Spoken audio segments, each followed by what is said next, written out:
My hands got calluses on them from work. And I also need to redo my nails.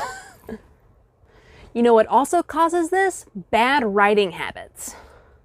Disclaimer, they really don't cause any bad writing habits. It's more of the, it's more of a, the calluses are more of a side effect of having to work hard with your hands, but I digress.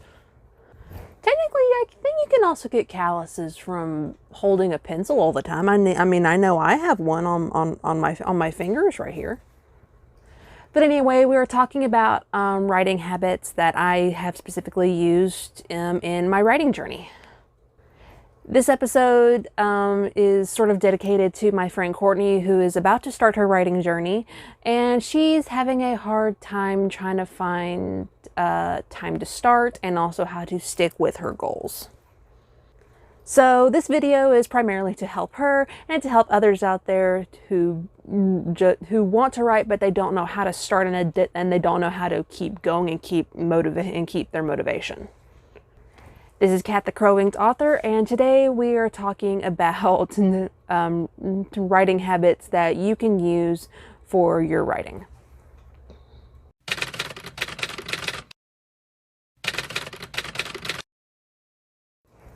Okay, so I don't really have a list of writing habits that just written down. It's like all of these are just going to be off the top of my head. And the first one that comes to mind is just to set some time aside in your daily routine for writing. I typically do this in two ways. One way I will actually, whenever I have the time and I'm not having to do chores or I am obligated to do anything, or if I have to spend time with family, I typically won't do this. I will find time where it's just me time, and I will usually just spend that time writing. This may not be an option for some people, so the second way that I usually employ is called sprint time. Writing sprints are actually very, very common for a lot of writers for when they're trying to get their creative juices flowing and everything. They'll usually set a timer. One timer that I specifically use is one for 20 minutes, and I will literally just, as soon as that timer is started, and it starts counting down, I will literally just sit down and I will write. I will write, and I won't even look back at what I've written. I will just write. And then when the alarm goes off, you stop and you take a break. Typically it is sort of requested that you take, or recommended that you take a 3 to 5 minute break just to let your mind rest.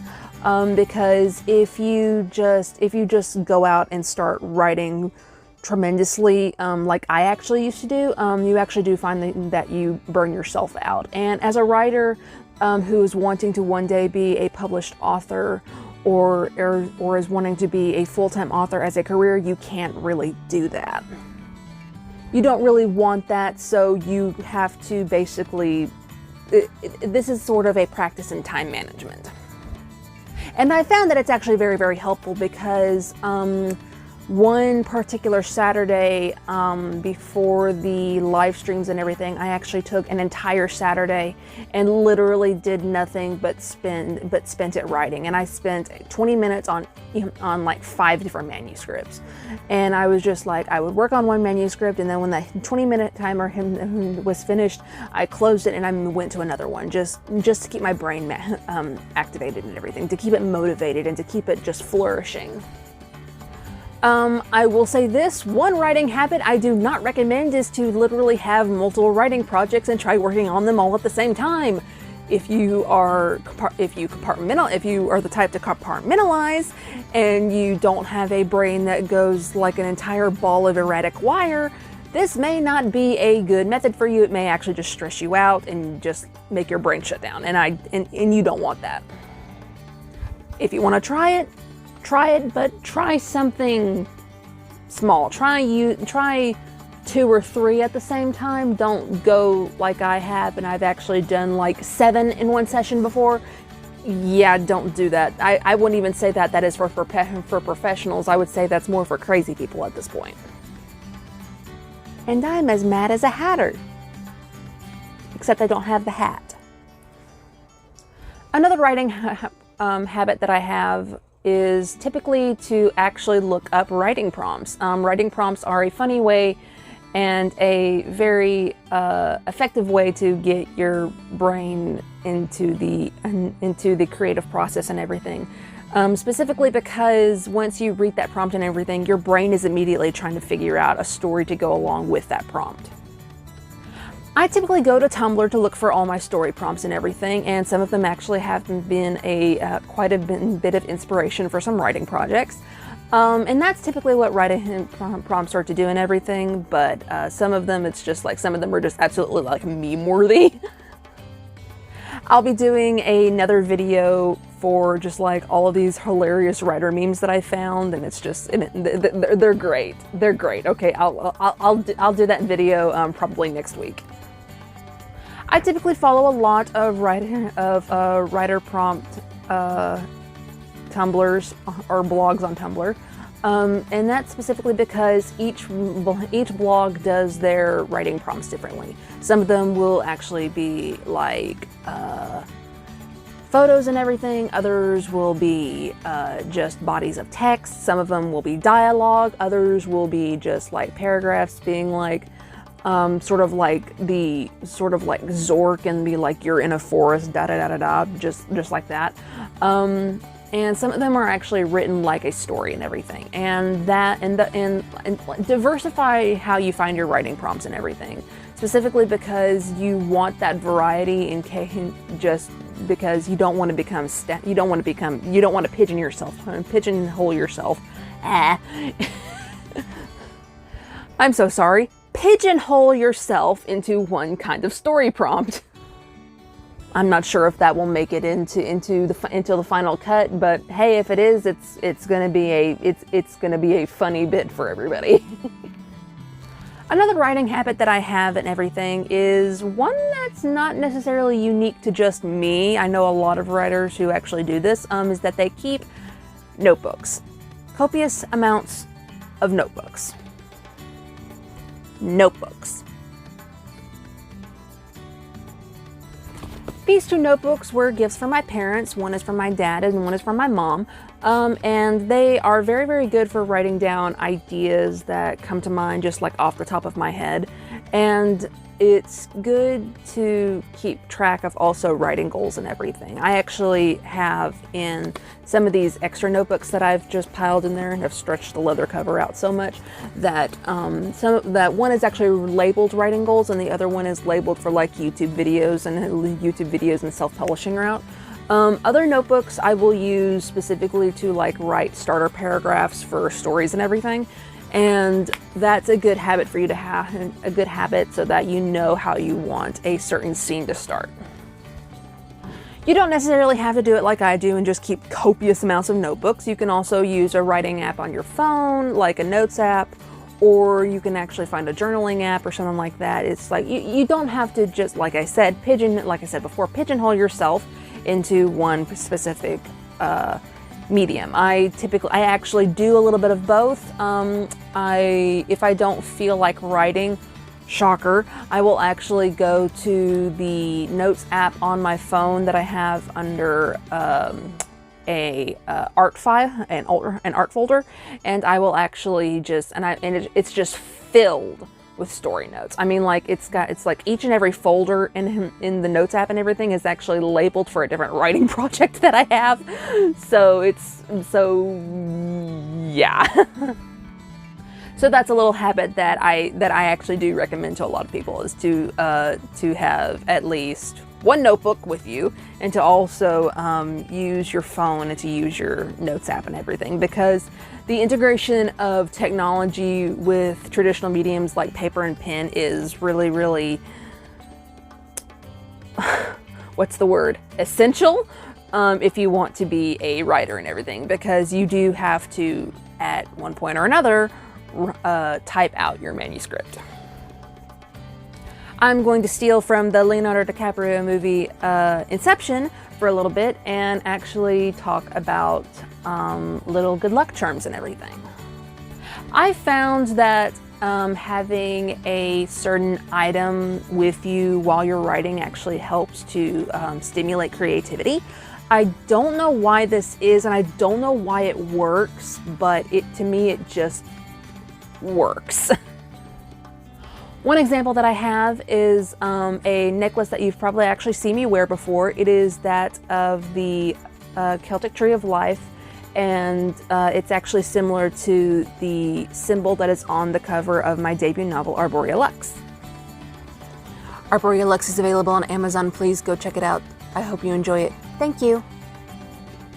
And I typically wore it for when I was doing work on Arborea Lux. And I actually sort of wear it when I do Seraphim as well.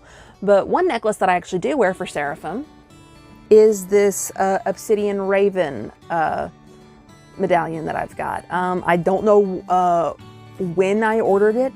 All I know is that it arrived in the mail for me, and it was just, and I thought it to be fate. I've got some other little totems too. I've actually got a fountain pen nib that was turned into a pendant, and I've got the pendant on a necklace, and I've also got matching earrings to go with it. I don't typically wear them a lot because my workplace does not allow dangly earrings, sadly. But they're a nice little touch if I ever go out and everything, and it's a cute little touch. So yeah, if you have a little writer totem and everything, yeah, totem, you can typically find yourself writing easier if you have one. One that I had when I was in high school and everything was this very, very particular mechanical pencil that I had decorated with duct tape. And while it was hard to unwrap to get the lead in and everything, it actually helped me write a whole lot more. I wrote that with that thing constantly, to the point that I don't even know where it is anymore. I think it actually broke. Unfortunately, not the first pencil to have shattered under the weight of the artistic journey it has taken on. Another pencil that I actually used to use actually very recently broke, and I was so heartbroken because it literally almost like the inner mechanism and everything literally shattered. And I was so heartbroken. Which is why I now invest in Papermate break resistant clear point mechanical pencils. This is not a sponsored video, I promise. But yeah, I typically like these because, one, they're break resistant, so if you drop them, they won't, break. But they're also very comfortable to have in your hand and everything, and you can and if you're ever thinking or everything, you can do little tricks with them. I'm not very skilled in this, but it's something that I find myself doing. I'll even do this with pens or markers at work. I don't know why. So this next writer habit may not work for everybody. It typically works for me because I have undiagnosed ADHD and I refuse to get medicated for it. But I've found that a lot of creative people actually do that and does this, and a lot of creative people actually do this, and it's, believe it or not, talking to yourself. There was once a person who says, I always talk to myself because I always need to ask for expert advice. While that may seem conceited to some people, it is actually sort of helpful. I have found that, and this is odd to say, having a two-way conversation with yourself by yourself actually helps to not only stimulate dialogue, oddly enough, but it also helps to get you in the mindset of being a critic of your own work. And it's very, very hard for a writer to critique their own work because we've spent so much time on it and we think it's perfect. Most of the time it's not, but having this little habit and everything actually sort of gets you in the mindset for just, first of all, being an absolute weirdo in public, but who cares? But it helps you get into the mindset of a reader picking up your book for the first time. I recently started employing this for my writing, specifically writing for my original fictions and everything. And when I will say this, when I was in college and in high school, I actually used to do this a lot, just behind closed doors. Because of the, social stigma, and also the fact that you're a teenager and teenagers are already scared to death of what other people think of them. I'm right now 26 and I just don't care. So I will proudly proclaim that I talk to myself even when I am in public. And you may quote me on that. I mean, come on. I mean, every creative person that I've ever met is eccentric in some way. It's let yourself be eccentric. Don't try to be like everybody else. That's so boring. Embrace the weird, okay? But yeah, as a writing tool and everything, talking to yourself, it actually just helps. It helps a whole lot. So I would definitely recommend it. Never thought I would be recommending talking to yourself to anybody. But then again, the people watching this probably don't care. One writing habit that I think sometimes everybody does at one point or another is to watch a movie or listen to something that reminds you of the project that you're working on. Come on, Tolkien. Guess what, guys? We have a visitor today. Guys, this is my cat Tolkien, and he's, bless his heart, he's wanting some attention. He's wanting some attention. Say hi. Say hi. All right, you get right there. Whoa! Tolkien is now acting as director and is actually behind my tripod right now, so goody. But yeah, typically watching something or listening to something that reminds you of the project that you're doing will get you into that mindset. For example, when I was working on Arborea Lux, I was actually watching almost, and I hate to say this, religiously, I was always watching Crimson Peak, that and Interview with a Vampire, because it was just the element of horror and mystery in Crimson Peak, and the just absolute melancholic feel of Louis's journey in Interview with a Vampire helped out a lot with the story of Arborea Lux. For Seraphim, for the first third of the manuscript, I'm working on all 3 books as just one giant manuscript, and I'm going to split it up. Don't ask me why. But when I was working on the first third of the Seraphim trilogy, I was actually watching almost religiously Underworld, primarily because it was set in the modern day. It had guns. It had like these awesome battles between Lycans and vampires, and it also had some very awesome car chases. Something that I needed to do a little bit of research on. I typically watch what reminds me of the story that I'm working on. And this is actually a habit I picked up again while I was doing fan fiction in high school and college. Whenever I would do one for a specific anime, I would actually just watch the anime from the beginning and just to make sure I got all the details right. And I did that for particularly medium length ones. I wouldn't say long ones because I do not watch One Piece, I do not watch Naruto, I do not watch any of the long ones because they are way too long and I have no time. I have a very full plate with my night shift job and my writing career as a whole, and not to mention my family, my boyfriend, and just everything else. I have no time. Another thing that I found that helps is creating a playlist for the project that you're working on. Again, for Arborea Lux, I had a designated playlist every single time I would work on it. I would always listen to that playlist, even if I wasn't working on it. Like if I was at work or something, I would actually listen to the playlist to get ideas and everything, because as I was listening to it, the entire story would roll through my head and I would get new ideas like, ooh, what if they did this? Or what if they did this? What if these two things are connected? Murder.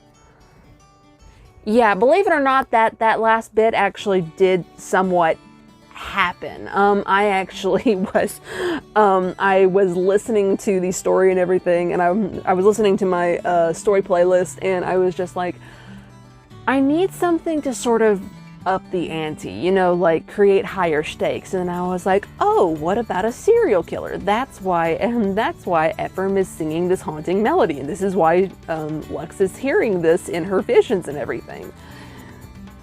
Went for a little bit more horror than I anticipated, but considering that the killer was based off of Jack the Ripper, I thought it very appropriate. For Seraphim, oddly enough, I actually had some songs from the soundtrack to the League of Legends show Arcane that's on Netflix. If you've not seen it, go to Netflix and see it. It is such good animation. It's such a good storyline too. But enough of me geeking out, back to the topic at hand. I could go on with countless examples of all the different playlists that I have for all of my writing projects, which I should say most, because some of them I've not even started on yet, but yeah. It's important to surround yourself with what you're working on. So it's specifically in terms of tone and genre. So if you're doing something for the horror genre, I would recommend, oddly enough, listening to either a true crime podcast, and oddly enough, I would actually recommend Criminal Minds or any horror show that you can find on Netflix. Archive 81, and I believe the show is called 1984, are very good examples, because they're just the right amount of mystery and horror that you're basically always on the edge of your seat, and those are very good for horror, thrillers, mysteries, and oddly enough, sci-fi. So yeah, I definitely recommend those for any of those genres. For paranormal dark fantasy like me, I recommend Tolkien is back. Tolkien, do you want to be on camera again? I'm using the blue rose as sort of a lure. Tolkien.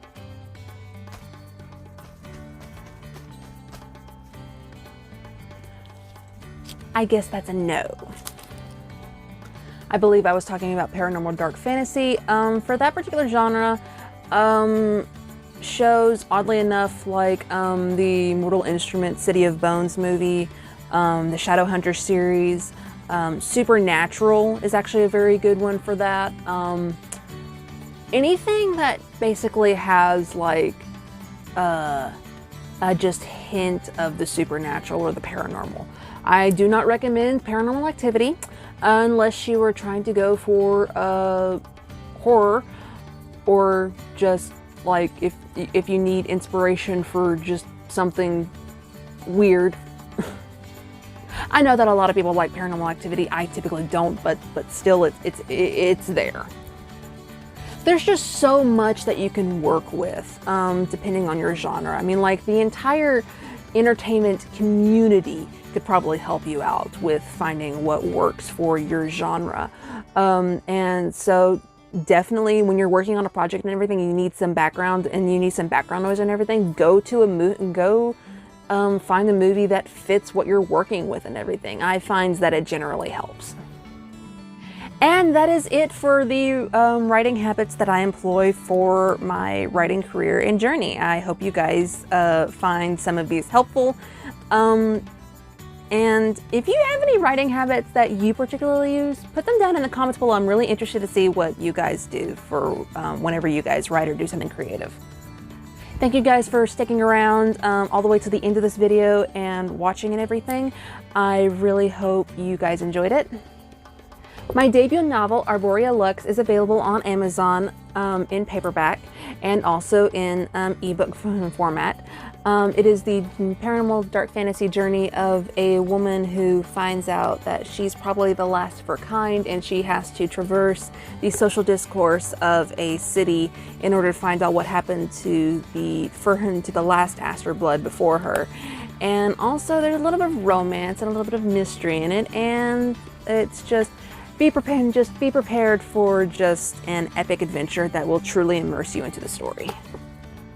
If you guys want to stay updated on my YouTube video progress and also my life or my writing projects in general, please subscribe to this channel and ring that bell for more notifications. Also like and comment because it really helps the algorithm. And also down in the description below are all my social links and the link to my Discord server. We have a very amazing community on there.